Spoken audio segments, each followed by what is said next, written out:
we are using some new software programs, so we're going to be seeing whether or not this goes off without a hitch or not. So I'm just going to be talking about random shit while we take a look and see if we actually have a good connection or not. So what I would say is we were supposed to be debating Zoomer Nation tonight on neo-pronouns. To be honest, I'm kind of like, I don't mind talking to anybody about anything, but my frustration with that in particular is that basically I don't think there's an easy way to be non-offensive while talking about somebody who believes in, neo-pronouns, basically. So that's kind of the issue is like with neo-pronouns, I don't think there's much utility. I think he, she, and they pretty much covers all the bases. I would be surprised if there was a different perspective that would actually change my mind on neo-pronouns, but here we are. So maybe we'll have that debate in the future, and I'm just making sure that Twitch and YouTube are up right now. So sorry while I de-boomerify some stuff. But yeah, basically I just wanted to get online tonight because we didn't have a we didn't have anything really scheduled in the lieu of Zoomer Nation kind of dropping out. They or it's pronouns. So it, which I find not cool.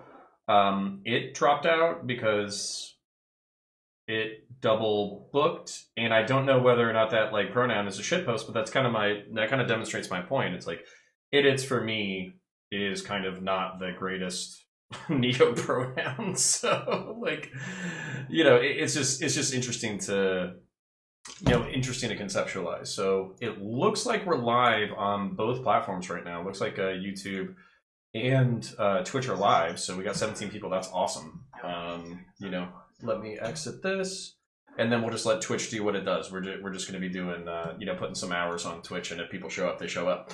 So just to go over my, people seem to be annoyed with me on Twitter. I know Twitter is not real life, but I've been kind of shitposting about Hasan for the past couple of days, and I wanted to address it because I feel like I keep getting either people who absolutely hate Hasan no matter what, or I get people who absolutely stan Hasan no matter what, and I kind of wanted to describe my issue, that way people can understand me. So I've said this before, I'll say it again, and I'm really tired of getting straw man, so I'm really hoping that this actually kind of clears the misconception that it's just like an interpersonal beef or it's just jealousy. Like I can even admit when I'm jealous in this conversation, we'll do that in a second. But it's not just that, okay? It's also an appeal to hypocrisy that I think is valid until dispelled. So, sorry, let me just unfuck my lighting just a little bit more. Y'all are going to have to deal with it. You're used to me being a boomer. So, fuck it. All right, whatever. You get one purple light tonight.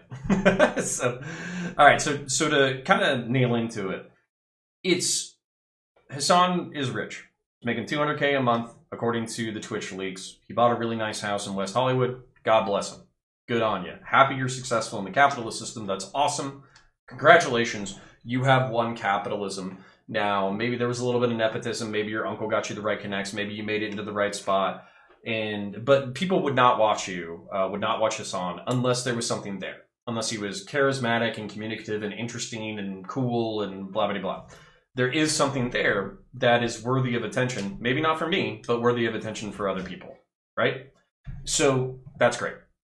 But that being said, part of the reason why he became popular is because he's an attractive man who has a very collectivist socialist politics. People can say that socialism is just advocating for higher taxes. I call bullshit. Been on Twitch.tv for the better part of 6 months to a year now. I've been on YouTube for the better part of 2 years doing debates. Socialism is not just when your taxes are higher. Socialism is not just when, socialism... Ooh, sorry about that. Socialism... Holy shit, my fucking mic is crazy loud right now. Very sorry for fucking your earballs. Let me dial this in. Holy shit. All right, I'm gonna check in on YouTube chat. Y'all can at me if it's too loud. But basically, give me one sec. Let me click on this. Too loud. If I fucked your ears, I'm sorry. So, yeah, just basically tell me to dial in the sound as we go along, because this is just a dual stream. It's a bullshit stream. We might be doing like a Twitch tier list later on. I just wanted to highlight the Hasan drama and then keep it cracking. So Hasan's completed that, but his politics are collectivist politics. And the more that I've dove into the world of leftism, obviously there's about 1 billion different factions, but there's 2 principal factions that really kind of dominate the Twitch and Twitter online space. Those factions are the tankies, the authoritarians, and the libertarians, like libertarian socialists or anarcho-communists. Those are really the 2 factions, are the libertarians and the authoritarians. And everybody says, oh, I'm not an authoritarian. Oh, I'm not a tanky. Oh, I'm not this. Oh, I'm not that. And really, for me, the thing that can differentiate a libertarian or an anarchist communist versus an authoritarian is whether or not they simp for authoritarian regimes. And unfortunately for Hasan, unfortunately for his audience, I think he's been caught doing that several times. I think he's simped for China in the past. I think he's simped for Cuba in the past. I think he said some pretty gross shit in reference to those regimes. So I would say that he might pretend to be more libertarian, more anarchist, but he has, authoritarian socialist sympathies at the very least. And when you do that kind of shit, number one, fuck you. But number two, my frustration with that is that the anarchists and the libertarians will cover for the authoritarians. The people who make apologia for mass slaughters, the people who make apologia for, actual police states, places where you can't say what you think, the places where you can't be on the internet even talking about politics. And so when libertarians or anarchists provide cover for people like that, that's fucked up. And you can go fuck yourself. And I don't give a shit that I'm pissing you off with that. So that's number one. So if Hasan is covering for authoritarian or simping for authoritarian regimes, and then you're in turn providing cover for Hasan, fuck you. That's my number one thing. All right, number two. Socialism, particularly from an anarchist. So let's say that Hasan disavows. Okay, he's like, no, you know what? China is an authoritarian nightmare. Venezuela, they're a little cuckoo sometimes. Other authoritarian regimes have their fuck ups. We're going to go ahead and criticize that. We're not going to simp for authoritarian regimes that are brutal and disgusting. So he just shoots straight down to libertarian or anarchic, right? Well, when it comes to libertarian socialism or anarchist philosophy, oftentimes it seems like, at least with the people that I've talked to, that there is a desire to, one, command the state so you can implement your agenda, but two, in absence of commanding the political agenda of the state, there's a desire to create a parallel structure. This is something that Demon Mama and I talked about when we had an anarchism versus statism debate, and she was talking about the advantages of the state, disadvantages of the state, all that kind of stuff, and whether, what is the purpose of anarcho-communism. And there was actually a lot of things that lined up with libertarianism very well, where you create parallel social structures to the state. That way you can rob the state of power. That way you can suck out of it the necessity that people use in order to demand that a state exists. You create a parallel structure so the state is duplicative. It's redundant. You don't need it anymore. You can abolish it. You can get rid of it because you've already served those social functions. And there's a shitload of things that could be done. And on top of that, this is something that lines up with libertarian ANCAP philosophy a lot, where libertarians in particular, would completely advocate for this. They should say, you don't need a state in order to have communal well-being. You don't need a state for roads. You don't need a state for communal defense. You don't need a state for this, that, the other. So, to hear that being said by libertarians and anarcho-communists, which I guess are the more sympathetic communists or socialists that are online, and then to have people viciously defend a guy who's making millions of dollars along an authoritarian philosophical route is disgusting to me. And the people willing to jump from faction to faction to faction to faction, I fucking see you. I see you. I see you talking about libertarianism and anarcho-communism. And then when I criticize Hasan, you're like, oh, well, he thinks the state should implement this. I see this break in your own logic where it's like, oh, well, he's a fellow traveler because he's a socialist, so I'm going to go ahead and excuse his shitty behavior. Okay? And the reason why that's frustrating as piss for me is because I think that there's a lot of sympathetic shit that could happen between the libertarian and anarchist camps on either side, left or right, where you say let's do as many things that we can as a community. let's take care of our own. Let's take care of our old. Let's take care of our sick. Let's take care of our infirm. Let's take care of our poor. Let's take care of the people who haven't had a good meal. Let's take care of the people who don't have, a good education. And let's not wait on the state to do it on our behalf. Right? Like, that's one of the coolest things about libertarian or anarchist philosophy, is not waiting on the state. A lot of people, me including to some degree, we want to capture electoralism or capture the zeitgeist of electoral politics in order to have access to the indefinite treasure trove of the federal state in order to implement our agenda in the country. That's why a lot of people are interested in electoral politics, is because they're hoping that their faction can get into the halls of power in order to be able to implement their agenda. But the cool thing about the anarchist or libertarian agenda is that it's not reliant on that. And on top of that, you can start today.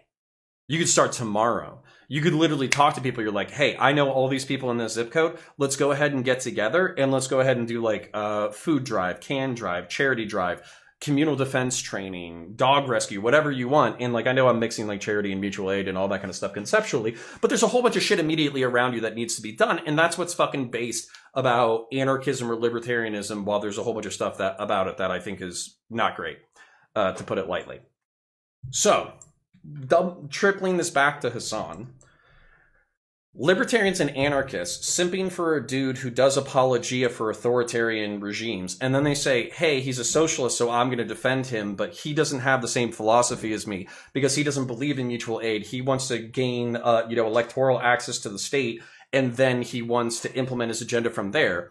Number one, that is like the number one motherfucker I am gunning for politically. That is the number one person that I don't want in power. I do not, if there was ever a socialist agenda in which the workers own the means of production and basic human needs were decommodified, I would want that to be done at the libertarian or anarchist level. That way you remove the need of the state to intervene, not to give omnipotent fucking power to the state so this well-meaning agenda could be implemented. And the reason why is because when you give the state the ability to control food, security, medicine, politics, discourse, hate speech, I'm trying to think of what else, but there's nothing left as far as individual freedom. And every single thing that you could do that would be nefarious against the state can be justified as a violation against the body politic, and then in turn used as an excuse to jail or kill you. And this is what's really frustrating for me, for people who are, hesitant or critical about power, is they're like, oh, as long as the state implements a good agenda, I don't care. No. All states have been manifested into being by good intent, and then they used the manifestation and the will of the people in order to implement negative policy. Power always has to check power. The Nazis, when they came into power, were viewed as a good thing by a disproportionate amount of German citizens because they were going to implement good things on behalf of the German people. And once they had unchecked power, they used it for nefarious means. If you look at Mao Zedong, if you look at Joseph Stalin, if you look at any of the dictators of, the 20th century along either authoritarian or fascistic lines, this is exactly what they did. They promised the people to make everything better, and then they use unchecked power as they saw fit. This is why I'm a liberal or a libertarian or a Republican statist.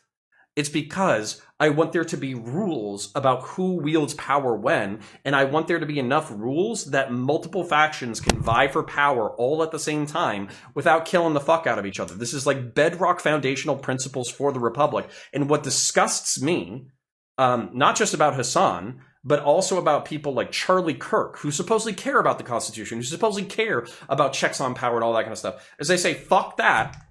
Our agenda is morally correct. Our agenda is morally righteous. We can burn the playbook and we can do whatever the fuck we want. That's what I hear when I hear, let me fucking suck Trump's dick. That's what I hear. I want a new king. I want a monarchy. Like that's what I hear. And that's what I hear when people are like, oh, well, as long as we vote in a state that achieves a socialist agenda, it doesn't matter. We'll give them unlimited power. Wah, wah. Hasan's so hot. Wah, wah. That's all I hear.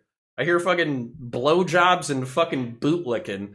And I get accused of bootlicking by libertarians and anarchists because I'm a statist. But I want a statist because I want to check the power of these absolute fucking lunatics who seem to be vying for power and also seem to be gaining cultural popularity all of the time to the point that it affects mainstream discourse. And that's what bugs the shit out of me, because I'm told by my normie friends, like I've been told for the past decade, hey, Connor, it's not that big of a deal. Economy's going to bounce back. People are making shit wages, but realistically, they're not going to do anything about it. And this was one of my like hyper-capitalist friends who's vicious. And, don't worry about it. And I was like, nah, you don't get it. Like, working class people are really dissatisfied, including me, with the way that the system works. They're being radicalized, and they're going to be more radicalized within the next decade. I was right on that account, 100%. Then I had another person who told me, like, hey, Connor, you're spouting off a bunch of talking points that are internet only, and because you're so sucked into this world, it seems very real to you. But this is not going to affect the mainstream. The mainstream is still the mainstream. And then within the past 5 years, we've had Donald Trump, and then we've also had increasingly, radical politicians being incredibly popular nationwide. So whether you're talking about like Bernie Sanders, AOC, Donald Trump, populist figures, Marjorie Taylor Greene, I'm trying to think of other fucking insane people, but even like the normies are adopting populist and authoritarian rhetoric. If you're talking about like Marco Rubio, whoever the fucking Texas guy, the the fucking Zodiac killer, Ted Cruz, and you see people increasingly adopting like authoritarian and populist rhetoric, and I'm like, no, you don't get it. What I'm talking about and what I'm concerned about is absolutely affecting the mainstream by every fucking year, which is why I do what I do, which is why I criticize what I criticize. So let me drag this all the way back. The reason why I go so hard, because this is the chief complaint, is like, Connor, there's millionaires and hypocrites all over the place. Why are you going after Hasan so hard? That's like the main question I'm getting. Like, why does it seem personal to you? And the reason why is because I am incredibly wary of any human being who makes a core principle out of something that they care about and then succeed based off of that core principle. But then when you ask, how are you going to implement this? It's all incredibly vague. That seems very, that's red flags out the fucking ass for me. Okay. So I'm a statist. I'm a Republican. I care about guns. I care about dogs. I care about my family. And each one of the things that I talk about, I have put some portion of my life force towards. So when it comes to being a statist, I served in the state at the local level as a law enforcement officer and at the federal level as a military service member. And I find subjects related to both of those subjects incredibly interesting, and I study them all the time, and I implement them as a part of what informs my politics when I go into debates, right? So that's my statism. My republicanism, I advocate for like civic nationalist statism all the time. Like it's what I talk about during my debates. And on top of that, I think it's incredibly important. And I have friends who are brothers from another mother who are completely differently, like religious, ethnicity, all that kind of stuff. I have a black friend. That's what I'm saying. I have a black friend, okay? So then when it comes to my family, I do spend a disproportionate amount of time with y'all. It's true. And my wife does get annoyed about that. But I do try to be a good father and husband. So I'm stating what I believe in, and then you're seeing it manifested in my life. One more point. I'm a dog person. Love dogs, right? So I have had, over the past decade, probably 6 or 7 rescues that either I have taken cradle to grave or I have put them in other homes. And I just rescued another dog 6 months ago, and I'm about to rescue another one probably in the next month or two. So all of my stated values are being manifested in the world around me. Everything that I care about is being manifested. Whereas what I see in Hasan is incredible wealth, incredible power, incredible influence, And I see an unwillingness to wield that power, money, and influence. And I also see a defensiveness about not wielding it. What I mean by this is there is a jealousy. I'll admit it. There's a jealousy that he's making $2 million a year. I think his Twitch payout was like $200K or something like that for like September 2021 or whatever. There's an incredible jealousy there. But not because I want to do cocaine and girls and all that kind of stuff, you know, all the temptations of the flesh, everything that everybody cares about with that comes with wealth, right? It's because that would be enough money to get anything I wanted underway. Whether that was like a community action, whether or not that was like a food thing, whether that was a gun training course, whether or not that was like, you know, contributing to political agendas, whether or not that was contributing or influencing, or even myself, making myself self-employed so I could stream 20, 30, 40 hours a week, right? 20, 30 hours a week, let's say 30. And then the remaining 10, go out to elected representatives and try to pass agendas about things that I cared about. And here's the thing. So here's what I get when I talk about that shit. What I get is Hasan is a beautiful man, but he's not the most intelligent. And it's weird of you to expect him to be able to implement his agenda just because he's rich. Fair point. Okay? Fair point. Completely conceded. All right? The thing about that is, though, you could pay somebody else to do it with that much money. Let's say that living in that zip code costs $500,000 a year. Let's say after taxes, you only have 1.5. That's still $1 million a year of expendable income through which to wield your influence. And if you weren't able to, then to pay other people to do it. And by the way, here's another thing that pisses me off. I'm not saying pay yourself a subsistence income in the richest part of the country and then the rest of the money goes to the cause. I'm not even saying that. I'm just saying 2%, 10% of your insane fucking income should go to the thing that gave you wealth and power in the first place. And so when I get on Twitter or Twitch and I post a meme about this, and I just have leftists straight up my fucking ass, just crawling digitally thousands of miles so they can shoot straight up my fucking rectum and turn me into a fucking puppet.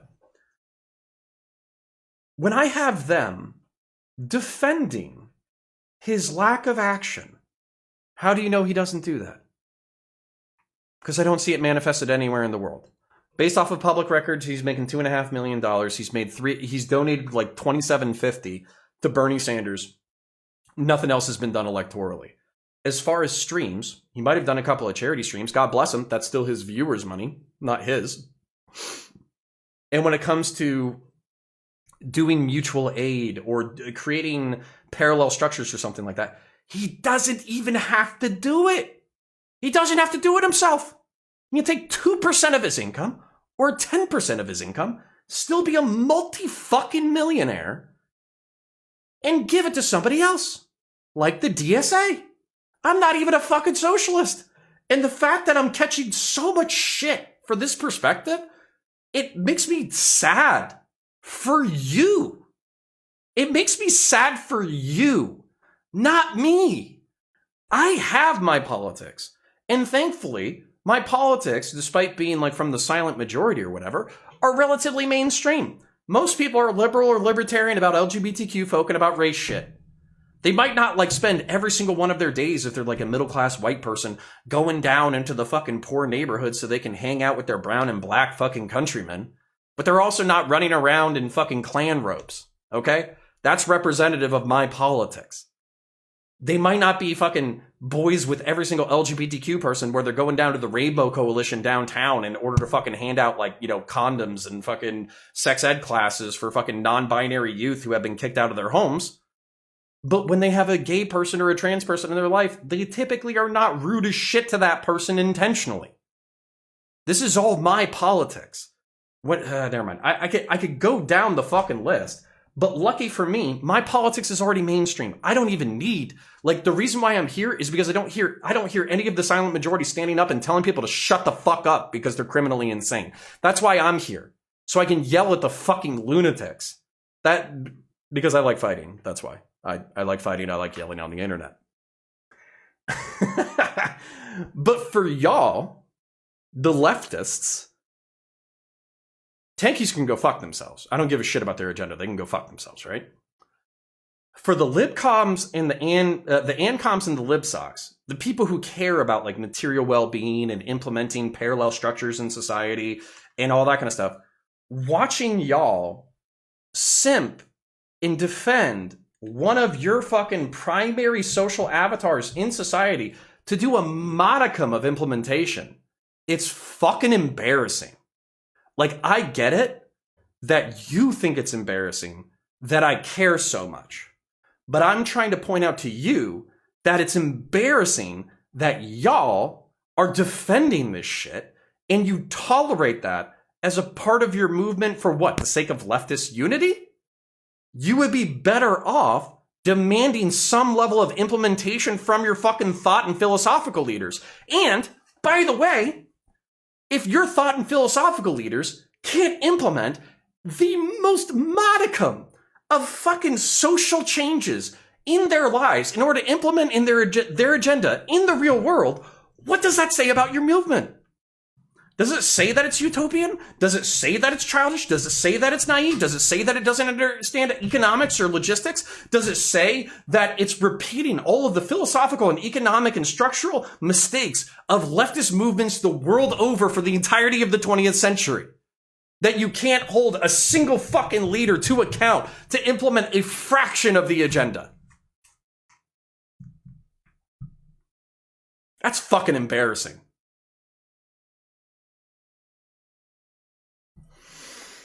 All right. So that's my beef with Hasan.